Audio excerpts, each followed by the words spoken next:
It's the Zach Sang Show. Zach Sang Show. Zach Sang Show. John Legend is in the studio right now. I'm here. Yeah, Thank you.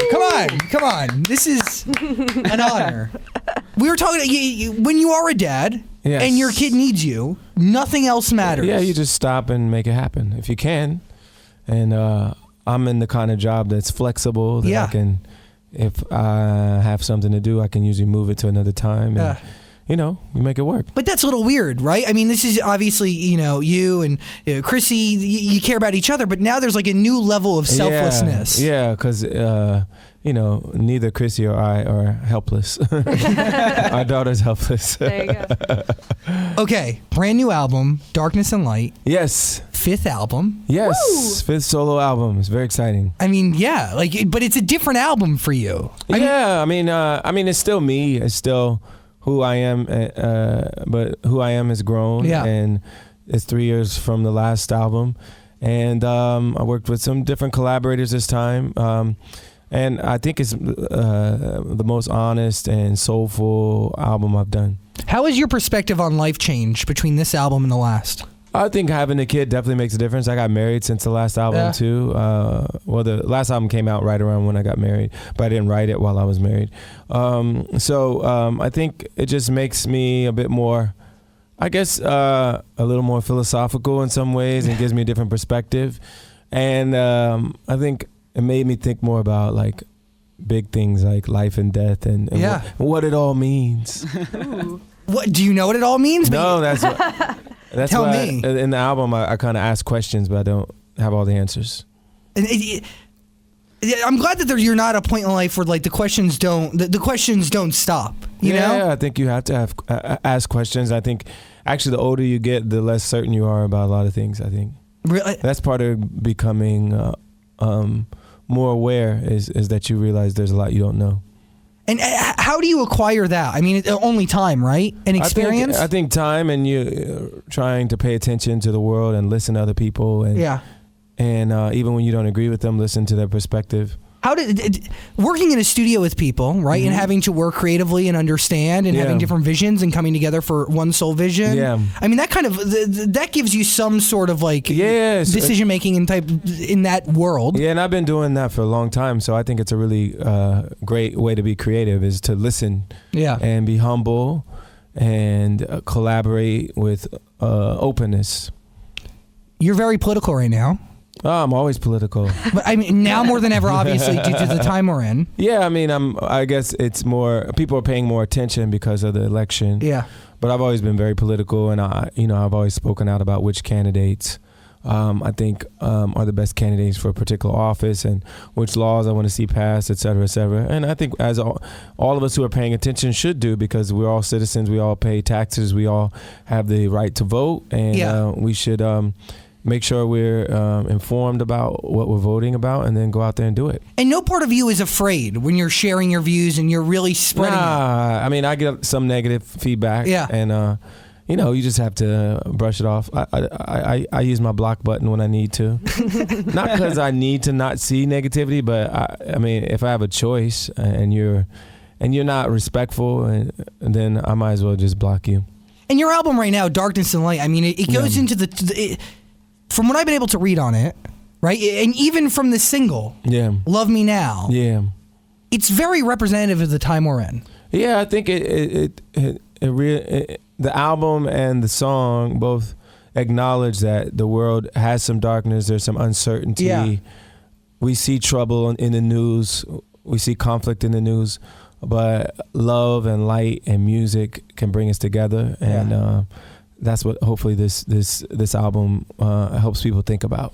Which, in my mind, and like thinking of John Legend, right? Just from a listener and a fan, when I listen to your music and it's beautiful, it's ballads, it's love, right? It's relationship.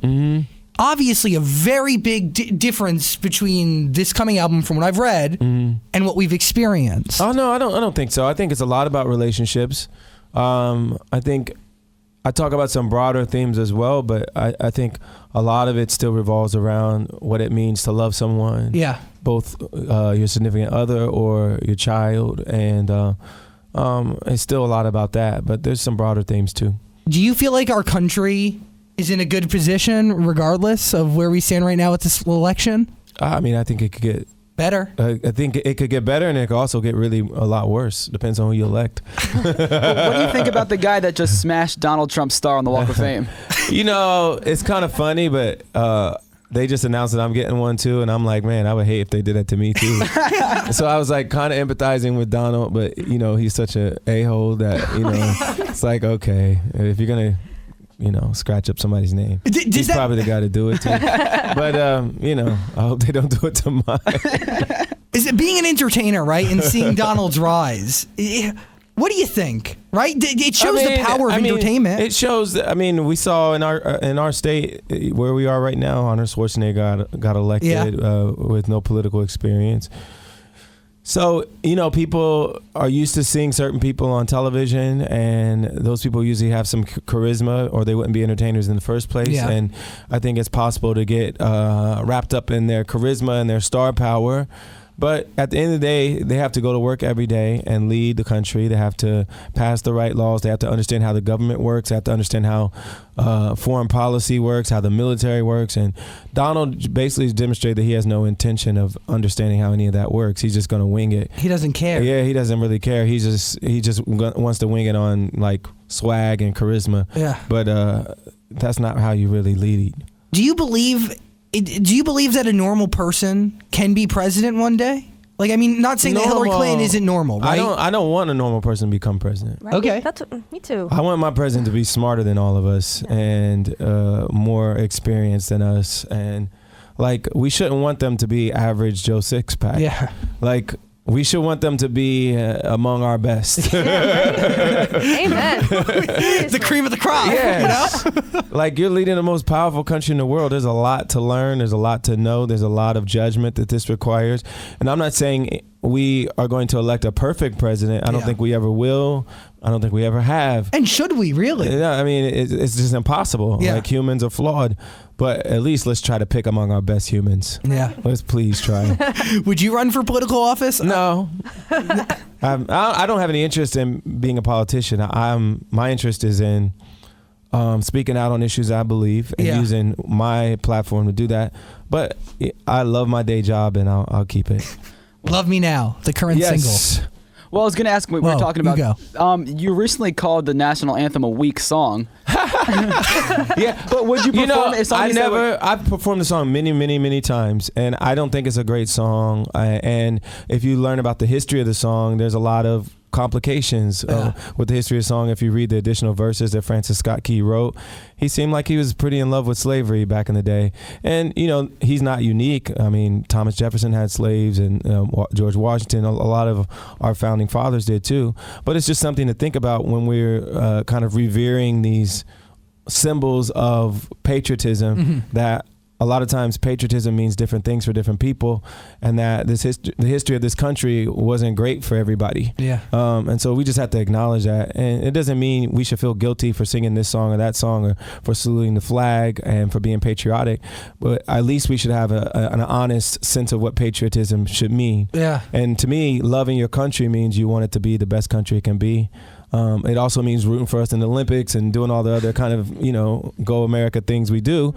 But you should also want it to be the best. Yeah. And that means making sure our schools are good, making sure our roads are good, making sure we have a good president running the country. You know, that's patriotism to me too. Well, do you think it's time for an update for the Star Spangled Banner? You know, I've always thought America the Beautiful would be a great song, because it's less about war and it's more about celebrating how beautiful America is. And I think it's a better song too. Nice. Just a thought. There's other people that have suggested that too, but I think it would be a great song. Cool. You know the president. You've met him. Yes, of course. Many times. He seems like the coolest human being. I think him and his wife both are like especially cool people. Yes. And beyond. Yes. I mean, what does he say to you? I mean, do you we just talk about stuff? You know, we talk about politics a little bit. We talk about the issues I'm interested in, like education reform, criminal justice reform, but we also just talk about music and, you know, pop culture and family, and you know, he has 2 daughters, and we talked as we were about to have Luna, so, you know, we talk about everything. Does he send a gift for Luna? They did send a gift. Yes. It's probably real nice. It was like a onesie signed by the president. That's cool. That's pretty cool. That's pretty cool. Yeah. Will you send him Darkness and Light? Of course. You should listen. It's weird though. It's like they have like rules about gifts. I don't know, like certain things they're not allowed to take. Oh. But he won't be president for much longer. Exactly. Send it to him out of office. Send it to him in January. Love Me Now is a single out. Yeah. And what was your experience in the studio creating the song? It was a process because the idea for the song was presented to me by a guy that I've been writing with named Ryan, who's written a lot of great songs, and he wrote several of the songs with me on this album. He presented me the idea, and I wanted to work on the lyric a bit more just to get it exactly from my perspective, because I didn't want it to seem like I was just demanding love now and not thinking about the future at all. Yeah. I wanted to feel more like I care about the future, but we never know what's going to happen, so let's love each other now, and not just one way, but me giving love and me receiving love at the same time. Where do you write? Like, lyrics are obviously we first write for in you. the studio most of the time. I like to be actually. Are you alone? Music comes first for me. Really? Then the lyrics, yeah. Okay.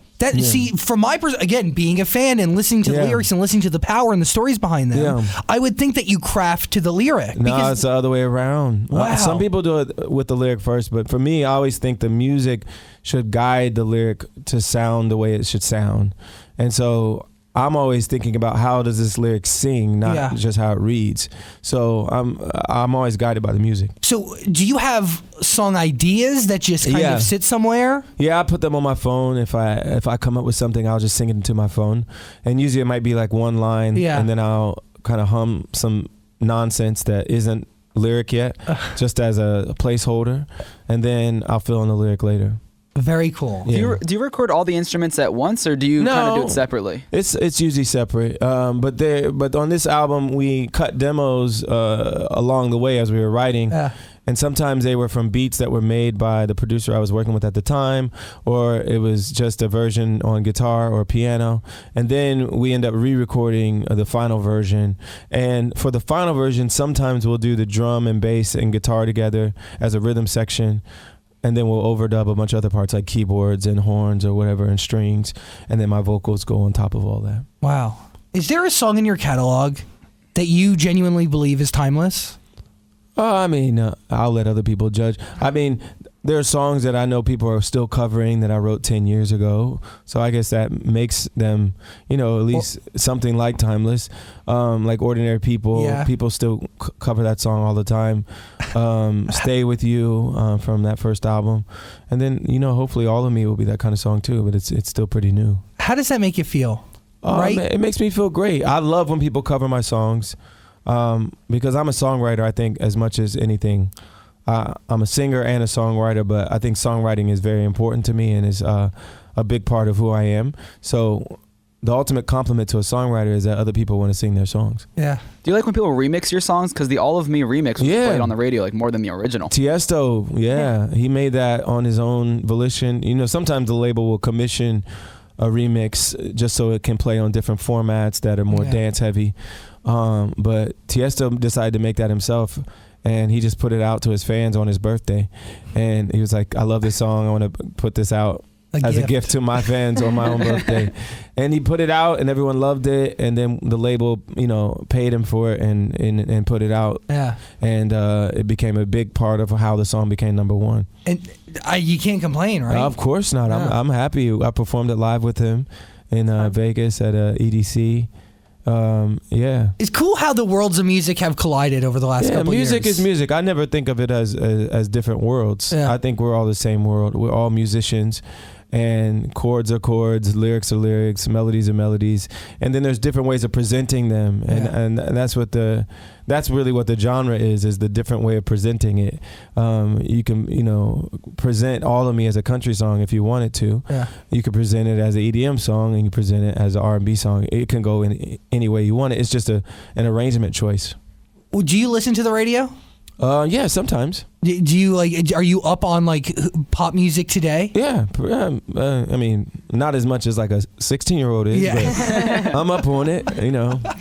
What do you think? I mean, I think it's fine. I think there's good stuff and there's bad stuff. I think there always was and there always will be. Yeah. There's some stuff in contemporary music that I think is really beautiful and great. And then there's stuff I don't like, but that was the true 20 years ago too. Yeah.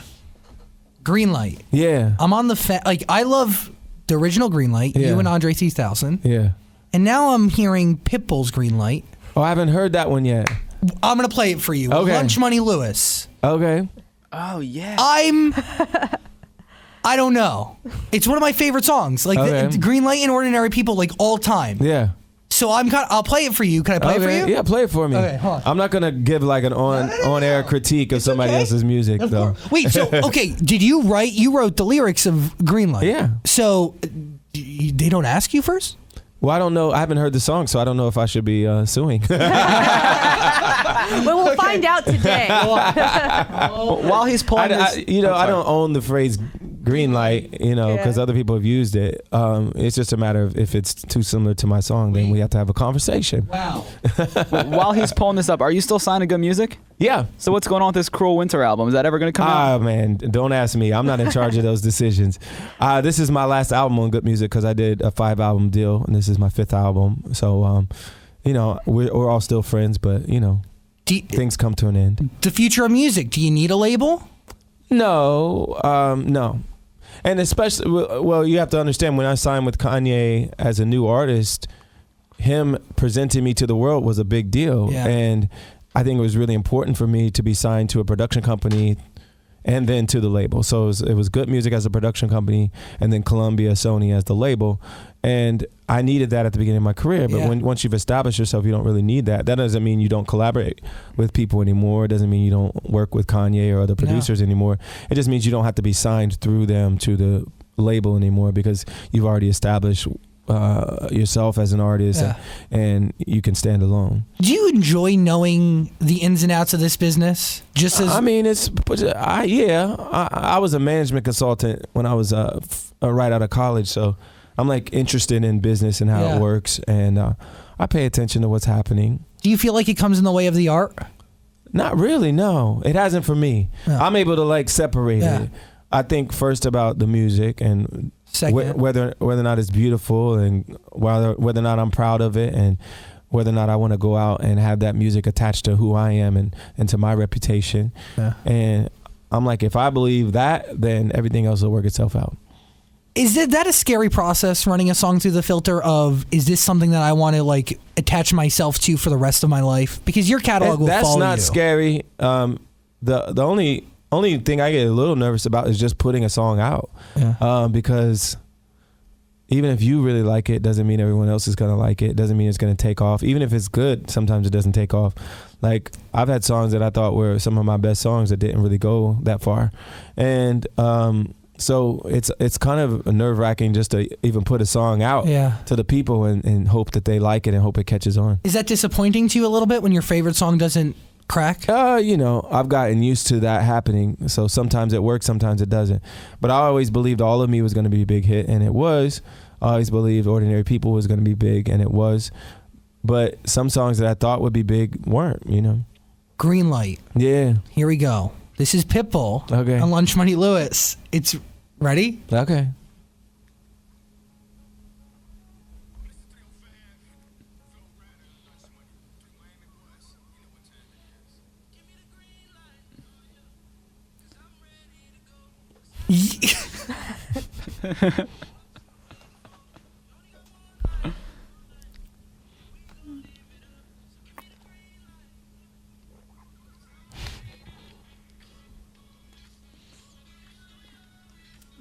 I don't know. Yeah. Makes you move.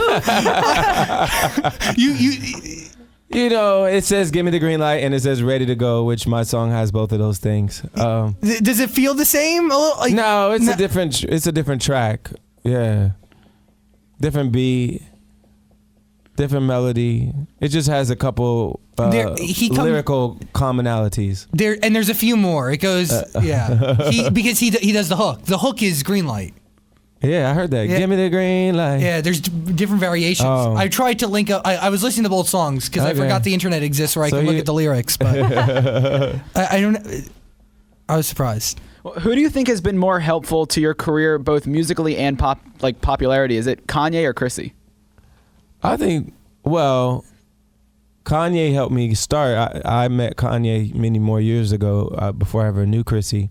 But I think the fact that Chrissy and I are together and that I wrote All of Me based on our relationship and she was in the video, I think that meant a lot to a lot of people, and that's been my biggest song. So I don't want to say which one was more important. I think both of them were important in different phases of my life.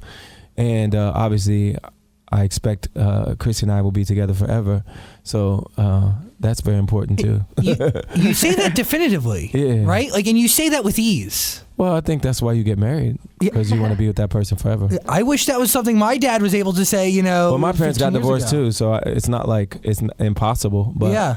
I came into it with the intent of staying together forever. And you got to keep that at the forefront. Yeah, like, and if you have problems, you have to be able to like look at the long game and not just, not just that one argument or that one issue.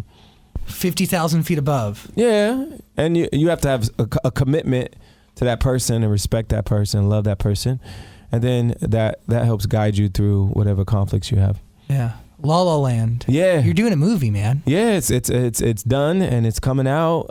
We've been screening it at a lot of film festivals around the world, and the response has been amazing. It's a musical based in Los Angeles. Mm-hmm. It's kind of like a love letter to LA, and it's about two creative people being in Los Angeles and trying to make it. The stars are Emma Stone and Ryan Gosling, and they're amazing together. Ryan plays a pianist. He's a jazz aficionado and loves jazz and like immerses himself in traditional jazz and wants to make his living playing that kind of music. But he also realizes that that's not the most popular kind of music right now. I was going to say, he's really good looking. A little bit too good looking for jazz, you know? It's like, that's kind of like the issue he's dealing with the whole film is like, I'm kind of holding on to a genre that's kind of dying when it comes to public appeal and popularity. So what do I do? And then Emma's character is an actress who's trying to make it in Hollywood. And then my character is a musician that is a band leader for the band that Ryan eventually joins. And my band isn't really a traditional jazz band.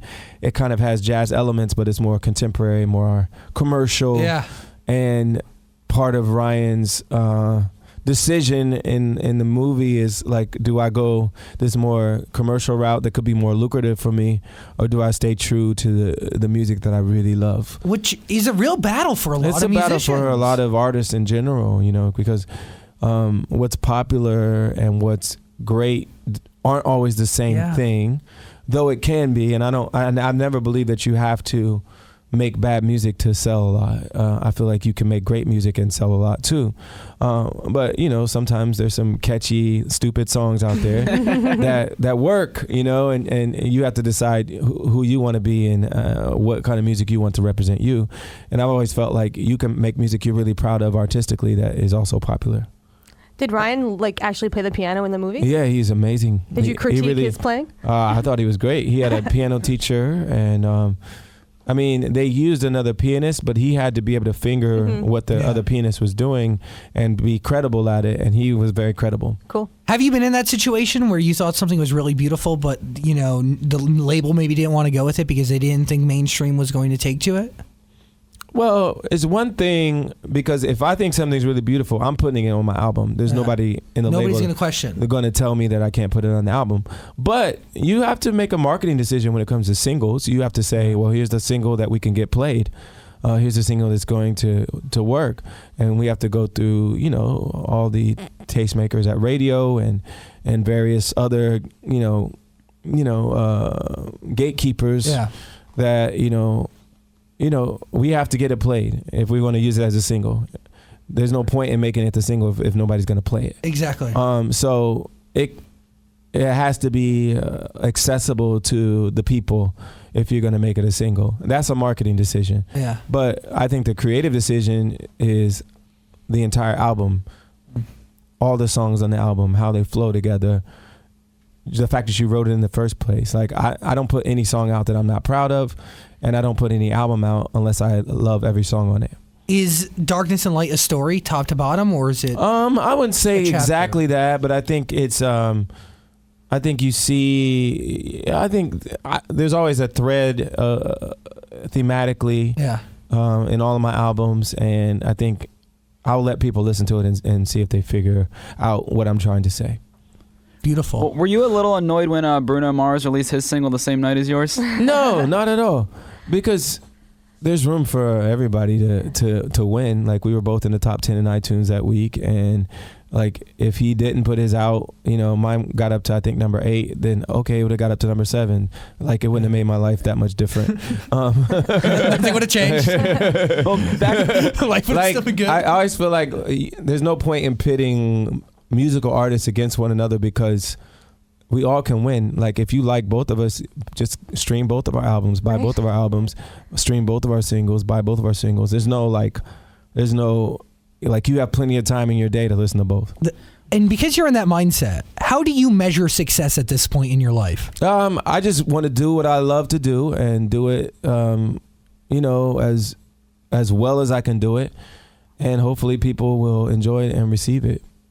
Cool. Well, back to politics for a second. When the election is over and Donald Trump loses, do you think he'll be invited to lip sync battle? And would you battle him? He'll probably be invited to a lot of TV shows. He's like an entertaining He's guy. gonna have his own TV network. Yeah, he might have his own network. He's an entertaining guy. I think his brand has been tarnished by some of the nasty things he's said and done to women. So, I don't think he'll come out where he was when he started, but he's very famous. He's willing to say just about anything. So people are going to put a camera and a mic in front of him, and it's just a matter of whether you want to watch or not. Being, and I don't want to compare camps to camps, but you know how TV works, you know how the industry works. Yeah. Do you think he ever really wanted to be president? Because I don't. I don't think he did. I don't think he went into it thinking, "Oh, I'm actually going to win." Yeah. I think he thought it would be. I think part of it is ego, and he, I think a lot of it is that I've read a lot about his kind of past and his character, and I think a lot of it is he always had a chip on his shoulder because he was from the outer boroughs in New York, and he always felt like high society in Manhattan never accepted him, and so he kept being told that he was never going to run. So I think he ran to prove that he would run. He ran to prove that, hey, you guys are wrong. You never thought I would actually run, but I'm actually going to run. I don't think he ever thought, oh, I have to study up on what it means to be president. I have to learn the ins and outs of the government. I have to learn what Obamacare actually is. I have to learn what Aleppo is and it's this and that. the hardest job in the world. Yeah, it's really hard, and I don't think he still hasn't studied for it yet. Like, he's just hoping he can coast by without ever learning what he has to learn.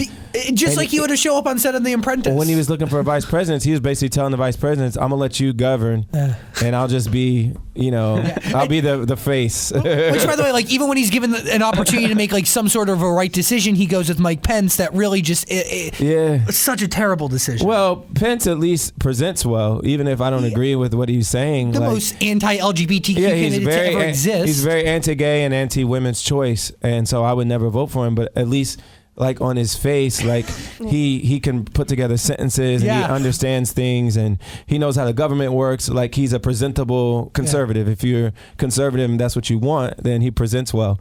And he's coherent, and Donald's not. So it's crazy. It's a lower standard, but at least he's effective at presenting. What do you? And I want to go into this because you are so. You're into society, and you're into the world, and you're into politics. What is? I don't want to say what is an ideal world, but even when I was, obviously the WikiLeaks happened. Yeah. Right. The Podesta emails come out, and there's basic little tiny inklings of Hillary Clinton's plan down to having energy for the entire world and using lines like country without borders. That's a beautiful future to be had, I think. I don't know. Well, I'm a very global person, so I don't like a lot of division along who's this country, who's that country. I feel like we should care about humanity. Yeah. But I also do think that the American president has to think first about taxpayers and voters here in America, but I think they should also have a global view. Is there? I don't want to say like do you see what is your vision for a beautiful America? Just at the base level. I want our kids to get great educations. I want everyone to have health care. I want everyone to be able to love who they love freely without the government interfering. I want people to make personal choices without the government interfering. I want us to reduce incarceration so that we're not locking up people for things that nonsense. Nonsense. These are some of the things I want. I want us to be aware of climate change and do things on a policy level that helps us fight climate change. These are all things that I want my president and my legislature to do for me. And everybody doesn't agree on those things, but these are the things that I want. They're basic human rights. Most of them, yeah. I also want us to reduce the influence of guns in our society as well. And, common sense is all it needs. And having good regulation on our guns, I think would be helpful as well. And as I think people really, at the end of the day, we want peace, prosperity, and a more, just and loving society. Were you a Bernie guy at all? I loved Bernie. I never thought he could win, and I never thought he would win. And I was right, but I believed for a second. I felt like I agreed with him on most points. My only worry with him was that he had never really accomplished anything as a legislator, and he had been in the Senate for a long time. Mm-hmm. And so I was just concerned that he would never have the, I don't know. I felt like his agenda would be hard to get actually passed, but I'm more liberal than Hillary. I will say that, and I'm probably closer to Bernie on a lot of things. I just wasn't sure he could actually accomplish the things he wanted to accomplish. Well, so you approach it from a common sense perspective and looking to make impact rather than anything else. I've just seen how hard it is for Obama, who's basically governed just left of center. It hasn't been that left, and he still couldn't get anything done with the Republican Congress, and it's really hard to make change. And so I guess the realist in me was like, I don't know if he can actually accomplish any of this. And so that was my only concern with him. And then my only other concern with him was just foreign policy. I just never felt like he had that much depth when it came to that. It wasn't strong enough. It just seemed like he didn't put enough attention to it. Yeah, I was scared today. They were talking, the conservatives, they want to, the ones in power, they want to block they want to hold off on allowing Hillary to pick the next Supreme Court judge. It's insane, man. It's crazy. It's like she's about to win the election probably. If everybody gets out and votes, I don't want to say, it's definite, but there's a very strong chance.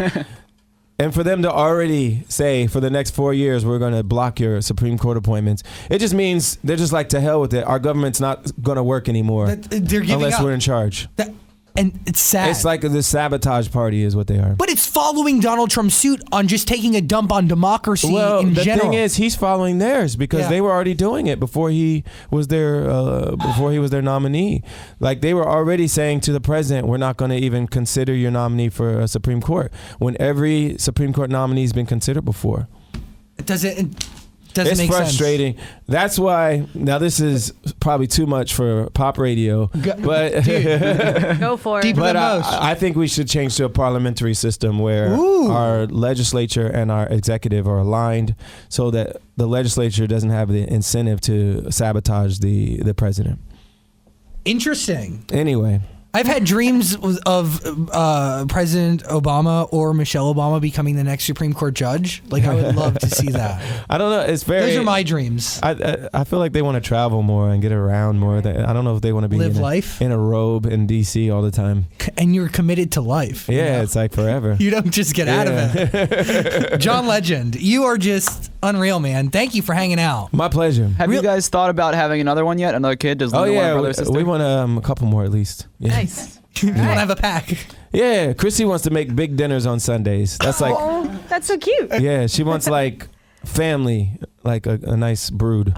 How often does she cook and it's not good? It's never not good. It's always good? Always good. He doesn't have to say that. It's the truth. That's absolutely true. What's her specialty? She does everything. You got to get her book, Cravings. Everything's good in there. Nice. John Legend. Yeah. Nice plug. I love it. A pleasure, my friend. My pleasure. Thank you.